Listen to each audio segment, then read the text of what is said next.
बचपन का वो पहला प्यार।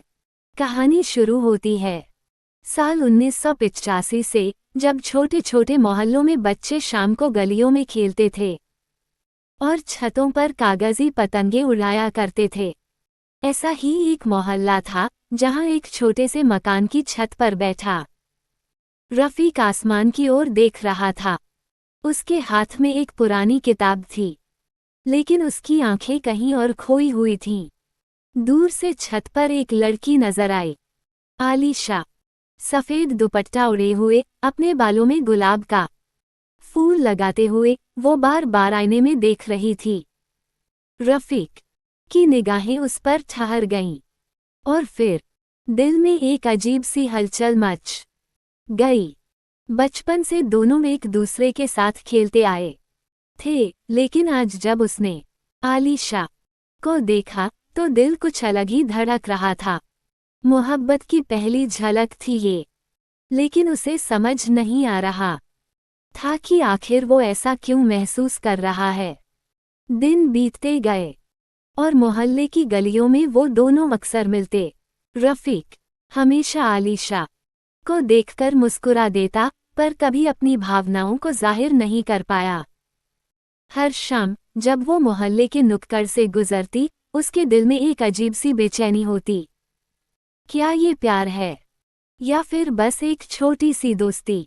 एक दिन जब बारिश हो रही थी, आलिशा भागते हुए रफीक के घर के सामने आकर रुक गई। भीगी हुई जुल्फें, चेहरे पर गिरती बारिश की बूंदें और दिल की धड़कनें तेज हो गईं। उसने कहा, रफीक, तुम बारिश में क्यों नहीं खेल रहे? उसकी आवाज में मासूमियत थी, लेकिन रफीक के दिल में कुछ और ही चल रहा था। वो बस खामोशी से उसे देखता रहा, मुस्कुराते हुए। उस शाम रफीक ने अपने दिल की बातें अपनी डायरी में लिखीं। कहने को बहुत कुछ है, पर लफ्ज़ नहीं मिलते। दिल की बातों को बयां करने के लिए हिम्मत नहीं होती। कभी वो सामने आती है और कभी दिल से गुजर जाती है। कैसे बताऊं उसे, ये जो दिल है बस उसी के नाम है। वक्त बीतता गया।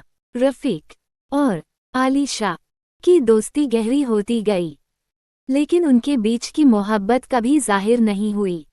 रफीक ने कभी भी आलिशा को अपनी मोहब्बत का इजहार नहीं किया और वो दोस्ती की चादर में लिपटी मोहब्बत बस दिल के किसी कोने में दबकर रह गई। 1989 जब कॉलेज का वक्त आया, आलिशा शहर छोड़कर चली गई।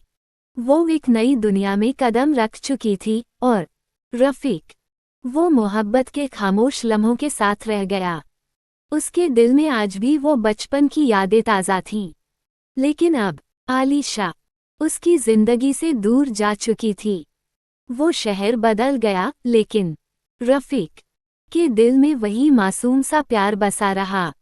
उसने कई बार सोचा कि वो आलिशा से अपने दिल की बात कहे, लेकिन फिर कभी हिम्मत नहीं जुटा पाया। उसकी डायरी में हर रोज वो कुछ न कुछ लिखता रहता, अपने दिल के एहसासों को कागज पर उतारता। वो लम्हे अब भी याद आते हैं, जब तेरी मुस्कान दिल को सुकून देती थी। तू दूर चली गई, पर मेरी यादों में अब भी वही तू है। वो मासूम सी हंसती हुई तू। सालों बाद जब आलिशा अपने शहर लौटी तो रफीक को एक खबर मिली जिसने उसे हिलाकर रख दिया। आलिश की शादी होने वाली थी। ये सुनकर रफीक के दिल में दर्द की एक लहर उठी। उसने कभी सोचा भी नहीं था कि वो वक्त आएगा जब वो उसे हमेशा के लिए खो देगा। शादी के दिन रफीक ने अपनी आखिरी कविता डायरी में लिखी। मोहब्बत के लफ्ज़ कभी बयां नहीं हो पाए, दिल की धड़कनें कभी तेरे दिल से टकरा नहीं पाई।